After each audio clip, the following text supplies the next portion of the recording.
Welcome to the Prop Market. I'm your host, the Prop King, and today I have NBA Summer League picks for July 14th, 2025. I have seven player props. Yes, huge show for you and one best bet. Let's start with the good news. We cashed our best bet once again, but I need you guys to do me a favor. Can you let me know if you actually can place best bets? I want to know the demographics of my viewers and my subscribers. So, how many people can actually place best bets? And if you can, I know you've been cashing. So, in the comments section, go ahead and put yes if you actually can place best bets. That means you're in a place where gambling is allowed. You can place over under bets and spread picks. That'll help me out a lot to kind of let me know what the demographics of my viewers are. Now to the player props. We are in a slump for that, but we should have a bounce back. First of all, let me thank all the new subscribers. We have been growing a lot, and I want to tell you guys I really do appreciate it. But I'm going back to the basics. I have a lot of unders. So if you only like overs, I'm sorry. I've been trying to be more aesthetically appeasing to people, but statistically, unders hit more often. And if you followed me during the NBA playoffs, you know those unders were killing it. We were cashing. Now I'm back. I have six unders for you and one over. I want to go ahead and give these picks out to you starting. But before I get started, let's go ahead and do a recap how we did yesterday. We didn't do so well. Couple bad beats here. Noel he went over his number. He was supposed to go under, but he went over. Shot 80% from the three-point line. Bub Carrington only shot seven times, but he ended up cashing. Ron Holland in a blowout was not very aggressive, but he went under his number. It was a blowout. We got bit by the blowout bug. There's reasons why I bet unders actually have a show. Why it's better to bet unders. One reason is blowouts. The other is injuries. So 2 days in a row we've been hit by the blowout bug. Shed also missed his number. He missed five free throws along with wide open threes, shot two for seven. Not very good performance. And then Jakasonis went over. So we had two wins and three losses from yesterday. Looking for a huge bounce back spot, huge slate, huge show. Let me go ahead and get to this show because I don't want to waste too much of your time. Just know every pick that I make, I bet myself. If you enjoy the content, go ahead and hit that subscribe button because I'm going to be your tour guide throughout the NBA Summer League, also college football. With that being said, let's go ahead and get to how we've been doing. 18 wins, 13 losses. That's 58%. To be profitable on DFS sites betting player props, you have to be at 58%. So we're right on the borderline. That's the prop. Hopefully we can get way over that after today. Best bets, we have four wins and one loss. 80%. Been killing it on our best bets. That's why I think it's very important for you to let me know if you are able to cash in with these picks. Because if so, maybe I'll start giving out more best bets since it's just been so profitable for you and me. To my first pick, first player prop, I got Asa Newell of the Hawks. College average PRA is 23. Summer League PRA average is also 23, but I have him PRA projection at 20. He went over in his last game, shot seven of nine. That's crazy. Over 80%. Four for five from the three, over 80%. I don't expect him to do that again. I do expect regression from him. Buffkin went 3 of 17, so he's supposed to be one of their best players, but he shot horribly, which led a lot of opportunity for Newell. 26 minutes, so he didn't have like a whole bunch of minutes. Minutes are still like where I feel comfortable. I do expect regression, shooting and rebounding. He had 10 rebounds, although I think he'll be around the 7 to 8 range because a lot of those rebounds kind of, bounced out to him as well. Expect Buffkin and Toppin to be way more aggressive in this upcoming game. They raised his number a little too high for me. I like the under 21.5 PRA for Asa Newell. Now to probably my favorite pick on the board, my one over, Matisse Buzelis. NBA average PRA is 13. Don't pay too much attention to that. Summer League PRA average is 23, and I have him PRA projection at 28. But there's a story behind this 23 average. Only played one game, and that was a blowout where he only played 25 minutes. He also shot 4 for 14 and had 7 free throws, still managed to get 23 PRA. This is an NBA level guy. He's a top pick from last year's draft with a lot of NBA experience. I expect him to easily go over this number. I expect a huge bounce back spot for him to continue to be aggressive, for him to continue to make shots in this game, which he didn't do last game, and also get to the free throw line and be more of an impact rebounder. I absolutely love this pick. I love his over 25.5 PRA. And this is correlated with the next pick, which is going to be an under for Noe Essengue, who is a rookie who, I watched him play. He looked like he struggled a lot in his first game, but he played a lot better in his second game.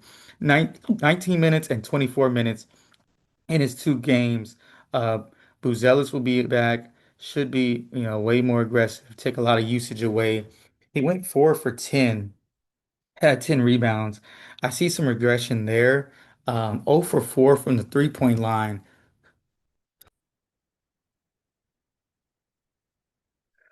6 of 17 in overall in his shooting percentage.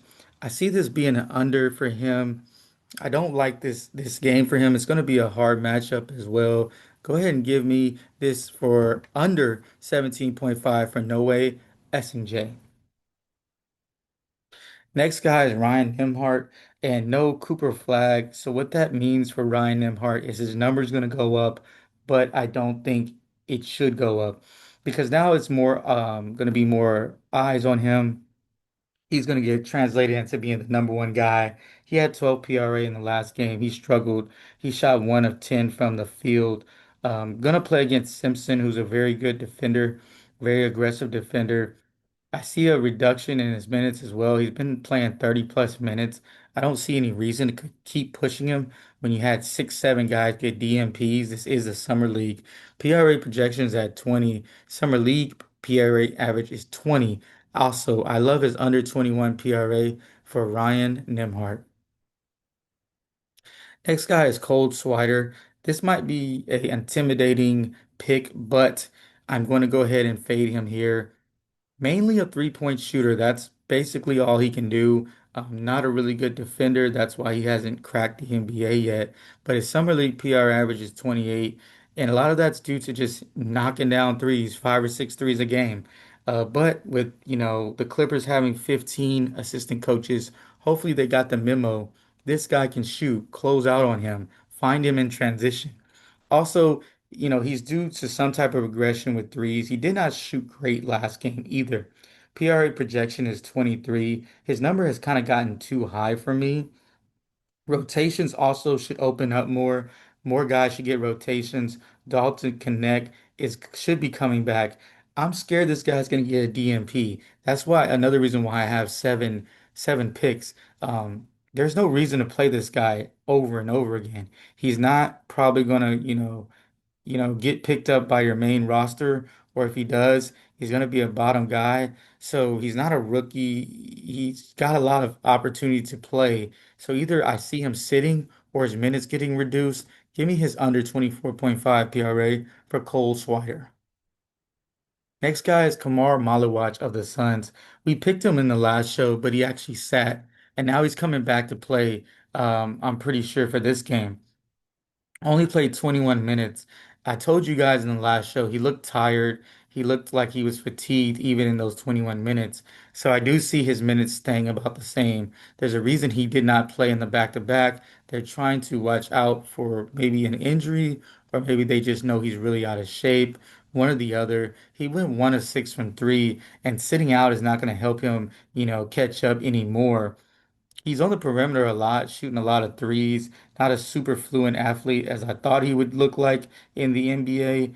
His number has risen to a point where I absolutely love it. Also going against Max Reynard from the Kings, who is a good defender. So I absolutely love this pick. Couldn't love it anymore. Under 21.5 PRA for Khamar Maluach. Last guy is Liam McNeeley. Liam McNeeley is a guy who's coming into this game with, playing really well. You see, he's had 30 PRA, but this team is pretty stacked for the Hornets, and I can see it getting away from them. He should. He should get a reduction in usage as Con Knuppel's coming back. Con Knuppel, as we all know, struggled in his first game, but I expect him to be way more aggressive. They find way more shots for him, pin downs and all type of things. So I think Con Knuppel has a bounce back spot. So that's going to take away usage. Also, Simpson, Saloon, Knuppel, Kalbrunner, and McNeeley are all on the PRA slate for PRA on Prize Picks. Five players on a PRA is usually not something that you see, especially in the summer league where the minutes are limited and the opportunities are limited. So with so many guys, it's going to be hard for anyone to get over their PRA. It's too many chefs in the kitchen. Give me the under 20.5 PRA for Liam McNeeley. Now for today's best bets, we've been cashing these out crazy, and we're gonna cash you out again. I absolutely love this under here. We got the Bulls versus the Pacers under 187. That's a high number when you talk about the summer league due to the fact that you get 10 fouls in each quarter, so the game's kind of consistently mucked up. If someone's getting beat, they can just foul. They're not scared of fouling out. 10 fouls, and then each player gets 10 fouls. So the game's a lot slower as far as scoring. So this number's a lot higher than it should be. Also, Pacers are averaging 100 for this summer league, and the Bulls are averaging 82. You add those two numbers up, that's 182 points. So we're getting a 5 point discount here. I absolutely love the Bulls versus the Pacers under 187.5. Now for a quick recap, we got Newell under 21.5 PRA, Bazelis over 25.5 PRA, Essengang under 17.5 PRA, Nembhard under 21 PRA, Swider under 24.5 PRA, Maluach under 21.5 PRA, and McNeeley under 20.5 PRA. If you enjoyed this video, you appreciate the content, go ahead and subscribe if you're not subscribed. First of all, thank you to all the new subscribers. We've been growing crazy. I'll give you an actual number next time. Also, hit that like button if you appreciate the content. I know we're in a slump, but hey, being consistent, consistently giving you good picks and great breakdowns. That's what I'm trying to do. So if you appreciate that, give me a like. Also, give me a comment as well. Trying to be 100% transparent on how we're doing. It's hard to say you're slumping because you think people will stop watching. But I always tell you guys, even with that, in the comment section, before I forget, if you can make best bets, go ahead and put a yes or a thumbs up so I'll know. But back to what I was saying just a second ago, even though we're struggling, I know we're going to have a bounce back spot, and I think it's going to be today. 7 picks for you, 7 player props, one best bet. And like I always tell you, keep what you like, leave what you don't, and let's cash.